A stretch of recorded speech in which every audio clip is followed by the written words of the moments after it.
2026-এর মাঘী পূর্ণিমা আগামী রবিবার 1 ফেব্রুয়ারি পালিত হবে। পূর্ণিমা তিথি শুরু হবে আগামীকাল মানে 1 ফেব্রুয়ারি রবিবার ভোর সকাল 5টা 43 মিনিটে, আর পূর্ণিমা তিথি শেষ হবে 1 ফেব্রুয়ারি শেষ রাত্রি 4টে 8 মিনিটে। মানে এই বছর 1 ফেব্রুয়ারি পূর্ণিমার ব্রত পালন ও নিশি পালন দুটোই হবে। এছাড়া এই পূর্ণিমা তিথির প্রদোষকালের সময় হলো আগামীকাল 1 ফেব্রুয়ারি রবিবার সন্ধে 5টা 18 মিনিট থেকে সন্ধে 6টা 54 মিনিট পর্যন্ত। এই দিন চন্দ্রোদয়ের সময় হলো বিকেল 4টে 52 মিনিটে। 12টি পূর্ণিমার মধ্যে মাঘী পূর্ণিমা একটা বিশেষ গুরুত্বপূর্ণ পূর্ণিমা। কালকের দিন গঙ্গা স্নান অতি গুরুত্বপূর্ণ।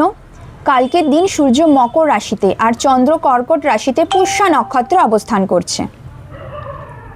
কালকের দিনে কোনো অর্থ কিন্তু কাউকে ধার দিতে নেই, কোনো বাসনপত্র কাউকে দান করতে নেই। কালকে লক্ষ্মীনারায়ণ পুজো অবশ্যই করতে হয়। কালকের দিনে লক্ষ্মীনারায়ণ পুজো করলে বলা হয়ে থাকে আমাদের অর্থের জায়গাটা আরও ভালো হয়। কালকের দিন সকালবেলা কালো তিল স্নানের জলে মিশিয়ে স্নান করবেন। এতে করে বলা হয়ে থাকে আমাদের প্রারব্ধ কর্ম, দেখুন আমরা তো প্রচুর পাপ কাজ করে থাকি, এবার পাপ কাজের কর্মফল আমরা অবশ্যই পেয়ে যাই, কিন্তু কিছু কিছু অজান্তে আমাদের দ্বারা পাপ কাজ হয়ে থাকে। সেই অজান্তে পাপ কাজের আমাদের কোনো দোষ থাকে না, কিন্তু তারপরেও আমাদের সেই অজান্তে পাপেরও সামান্য কিছু কর্মফল হলেও পেতে হয়, আর সেই কর্মফল হলো আমাদের শুভ কাজে ব্লকেজ আসে। ওই রকম না জেনে শুনে পাপ কাজ করার ফল হচ্ছে আমাদের শুভ কাজে প্রচুর ব্লকেজ আসে। এই ব্লকেজগুলো কাটাতে কালো তিল কালকে সকালবেলা স্নানের জলে অবশ্যই দিয়ে স্নান করবেন। কালকে খুব সকাল সকাল স্নান থেকে উঠবেন, বাড়িতে একদম অশান্তি করবেন না, বাচ্চাদেরকে বকাঝকা যতটা পারবেন কম করবেন, আর সকলের সাথে ভালো ব্যবহার করে বাড়ির পরিবেশটাকে হাসি খুশি রাখবেন। এতে বাড়ির হেলথ সমস্ত কিছু ঠিকঠাক থাকে। এবার বলি 11টি লক্ষ্মী কুড়ি কালকে প্রদোষকালে কিনে আনবেন বিনা দরদাম করে, এক দামে বাড়িতে কিনে এনে নিজের অনামিকা বা রিং ফিঙ্গার দিয়ে কুড়ির মধ্যে ওই প্রত্যেকটা কুড়ির মধ্যে আপনি হলুদ লাগাবেন। তার আগে অবশ্যই কুড়িগুলোকে গঙ্গা জলে ধুয়ে নেবেন। এগুলি মা লক্ষ্মীর চরণে আপনারা অর্পণ করবেন এবং একটি পদ্ম ফুল অবশ্যই মা লক্ষ্মীর চরণে অর্পণ করবেন, একদম দিতে ভুলবেন না, এবং পুজোটা অবশ্যই প্রদোষকালে হবে।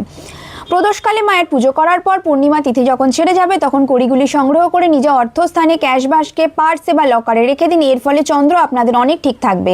আর চন্দ্র গ্রহকে ক্যাশ ফ্লোয়ের কারক গ্রহ বলা হয়ে থাকে। এই ক্রিয়াটি আপনার ইনকামের নানা দিক এবং আপনার সামনে ইনকামের নানা অপরচুনিটির রাস্তা খুলে যাবে, যার জন্য আপনার ক্যাশ ফ্লো হবে, ক্যাশ ফ্লো ঠিকঠাক হবে। আর কালো তিল দিয়ে অবশ্যই স্নান করুন যাতে আপনার লাইফের প্রচুর ব্লকেজেস যেগুলো থাকে সেগুলো কেটে যায়।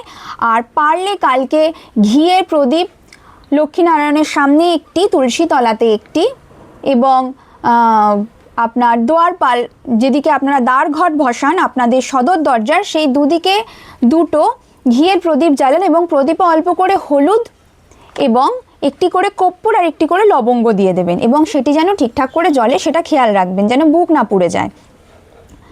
আর যেগুলো বললাম সেগুলো করবেন। রেমেডি ভালো থাকলে অবশ্যই শেয়ার করে রাখবেন এই রকম আরও কিছু টিপস পাওয়ার জন্য।